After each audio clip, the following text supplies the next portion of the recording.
right. So, hi everybody. Hello, Namaste. Aloha, namaste. Another episode of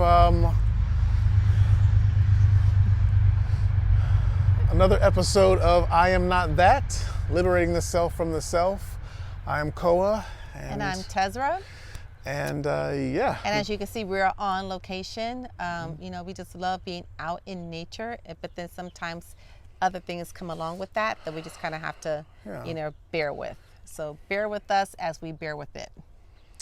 Yes. So it's good to be back, in a full episode.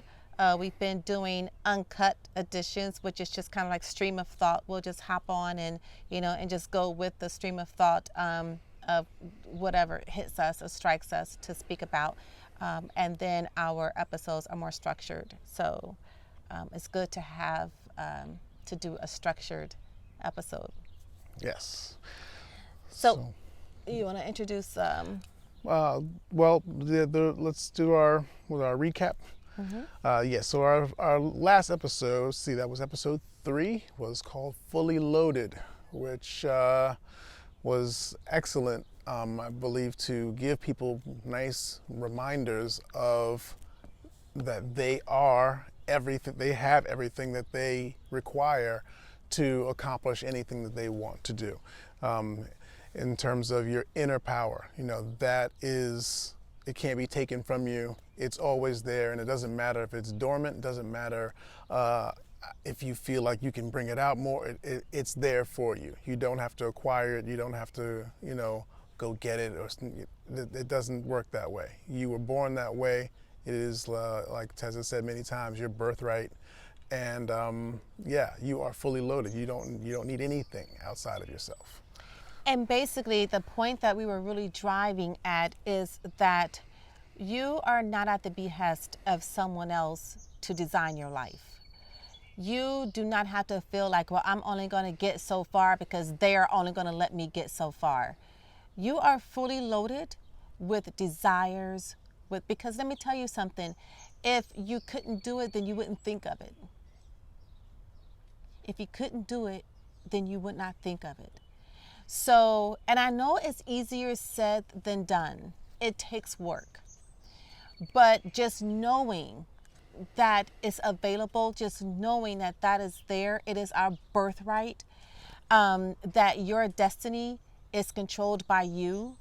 Don't give it away by not knowing that you are empowered to do and accomplish all that you want to do and accomplish. I mean, we have many examples out there for us to just look at and to latch on to. Actually, can I just find a quote real quick from, I hope I can find it real quick. It's from Kobe. And I think this recap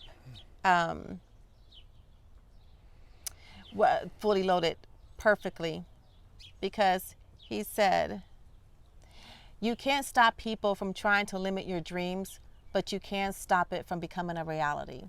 And that's basically what Fully Loaded is about. Mm-hmm. Is about the power is in your hands.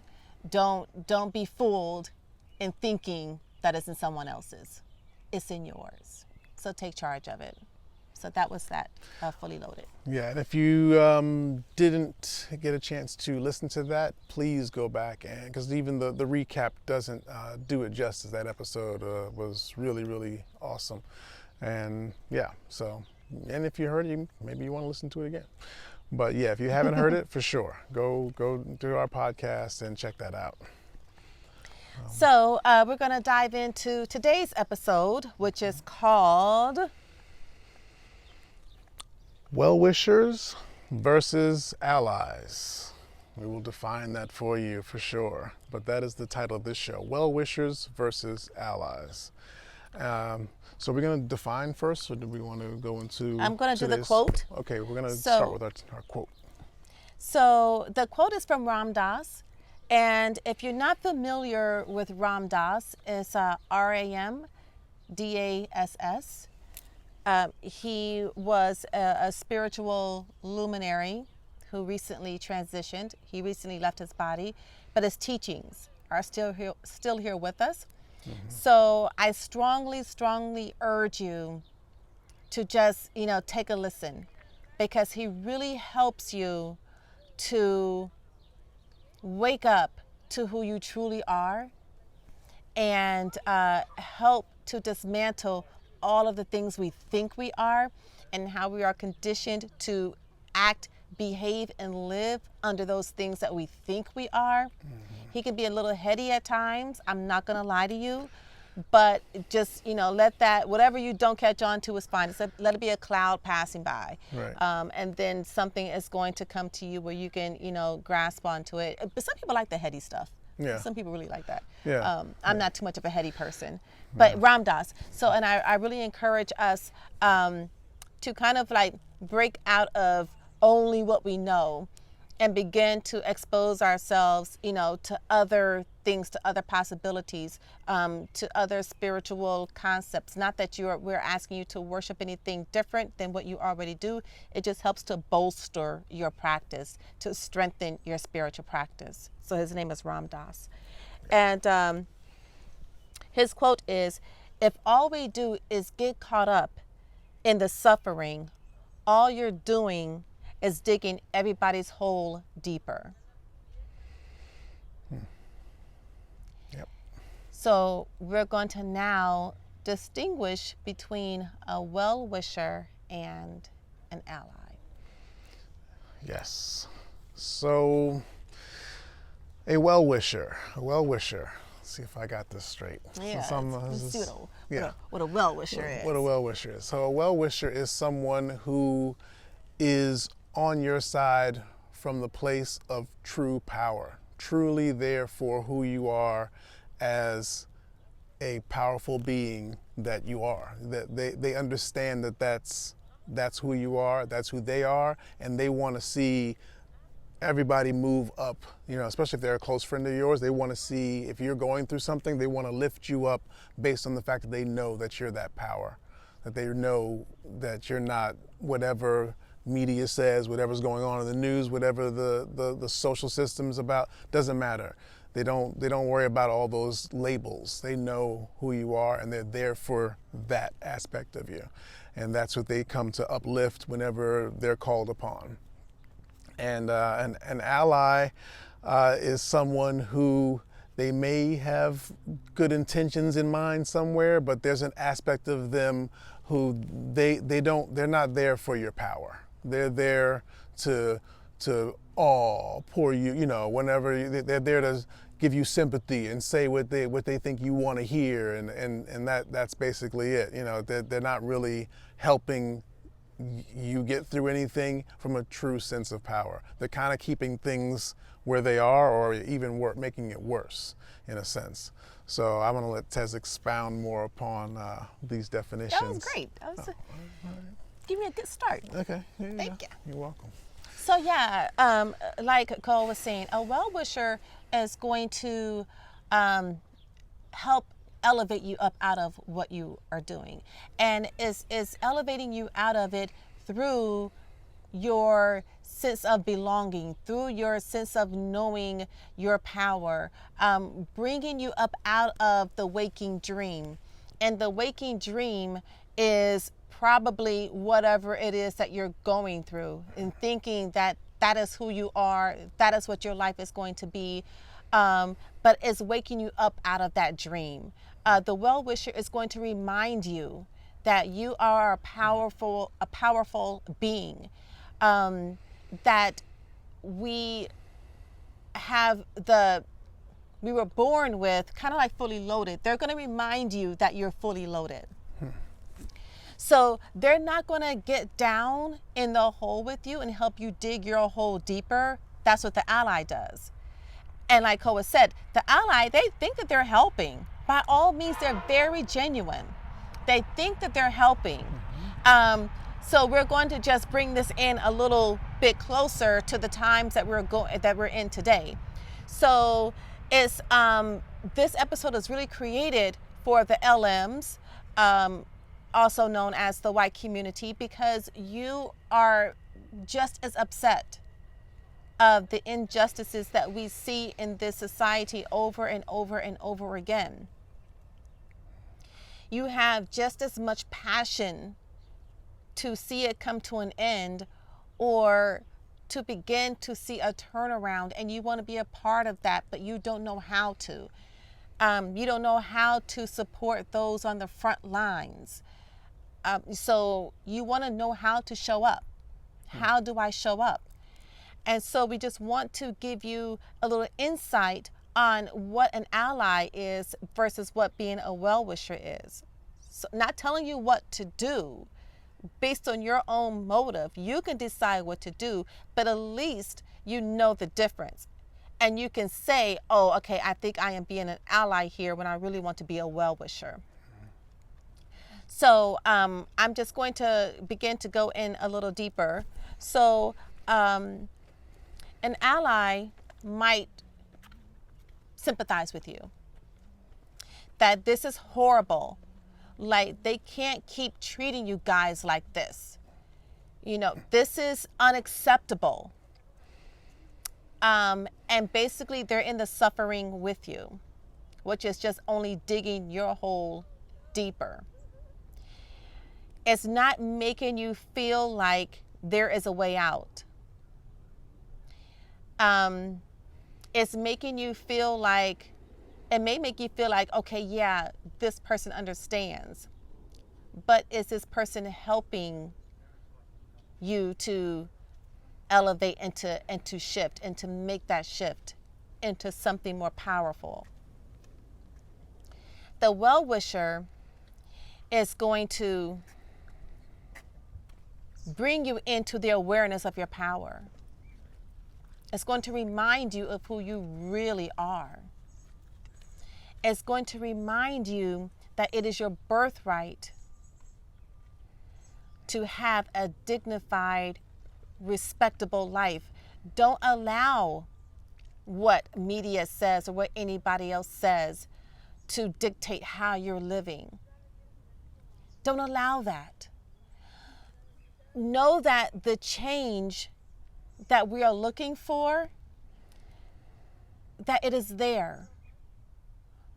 And we just have to step into it. A well-wisher is also one that listens on a deeper level. A well-wisher is one that's just not listening so that they can pat you on the back and say it's okay. They're listening on a deeper level to see where they can start helping you feel the whole.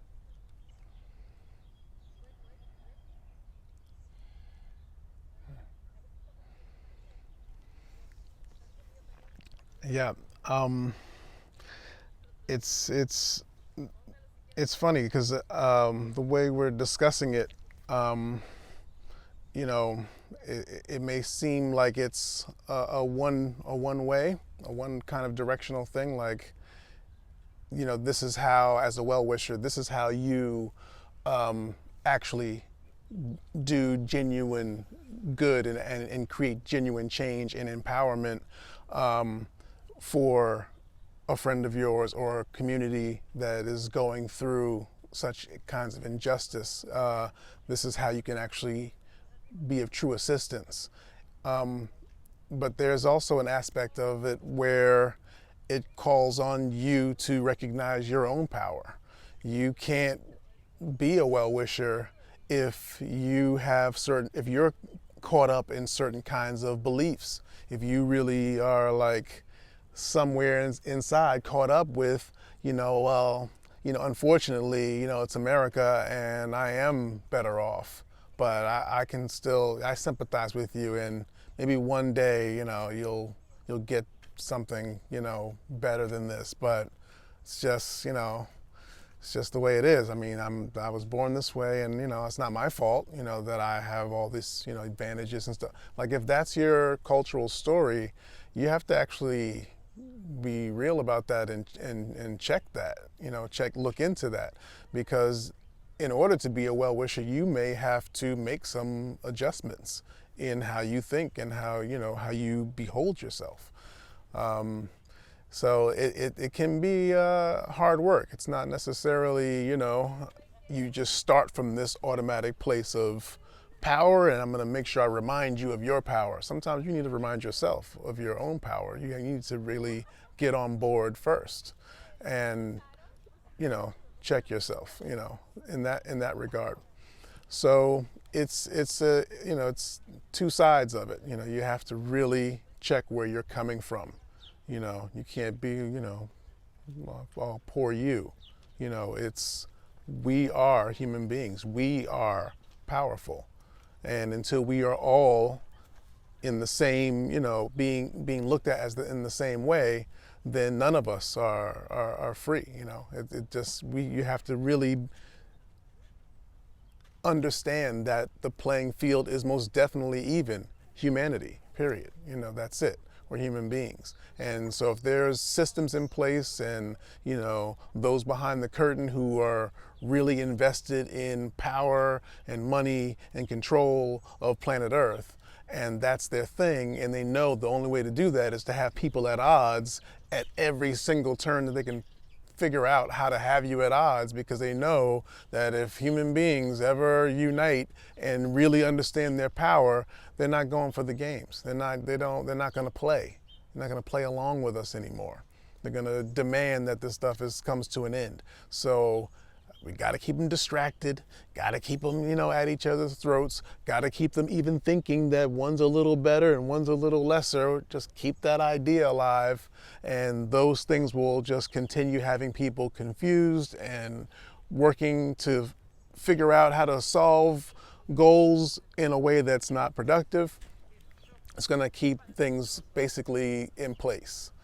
We have to all actually understand our power. We have to all realize that we are much more than whatever these labels that have been created for us, that we take on and believe and invest our faith and belief in. We have to wake up from that and realize that we're way, way more than that. It may take a little bit of work, to become a well-wisher in the first place. And just understand that those behind the curtains, they love allies. They love allies because it keeps us in the same exact position that they want us in, so that they can continue executing and carrying out their agenda behind the curtain. So as long as they have someone over here in the other person's ear, yes, that's horrible for you. Yes, you should not be treated this way. When are we ever going to get it right in this country? They want that person to continue to say those things that still supports the delusion of separation. They still want that language that supports the division.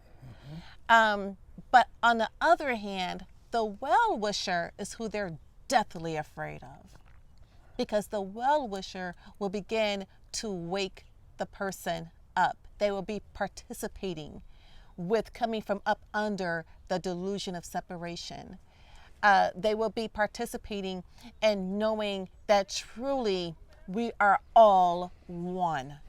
It is one human race, that we just have very different, beautiful variations of color. And a well-wisher is going to understand that the color of the skin, at the end of the day, when you take everything away that we put on the importance of the color of the skin, the well-wisher understands that the color of the skin has no power to make decisions. It has no power to critically think. It has no talent. It's there. It's skin. The well-wisher understands that. It understands that the skin has no power, that the power comes from the mind. And like there is a quote that says, most of the world's social, economical, and political problems come from the human intellect. And that is what all of this stuff has come from. It has been created by the human intellect.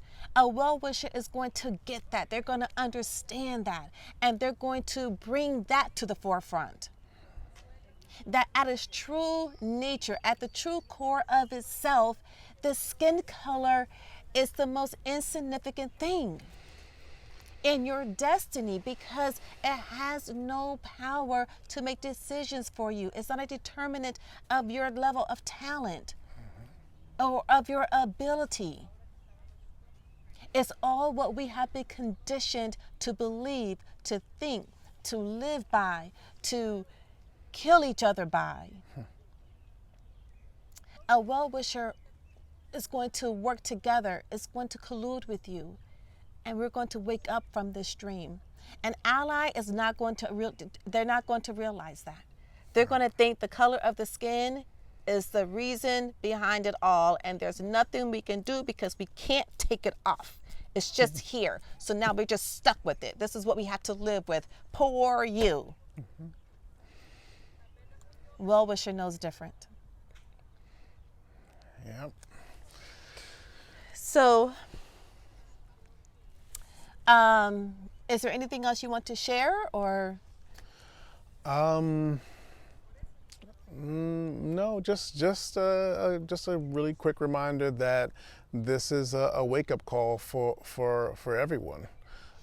We all have to wake up to who we are, and I just want to throw out there that just please remember that this is the land of make-believe. It really, really is. There's a lot of, labels and this and that, and then we call this or this, and we give things names and all that kind of stuff, and we make it up. We make up all this stuff.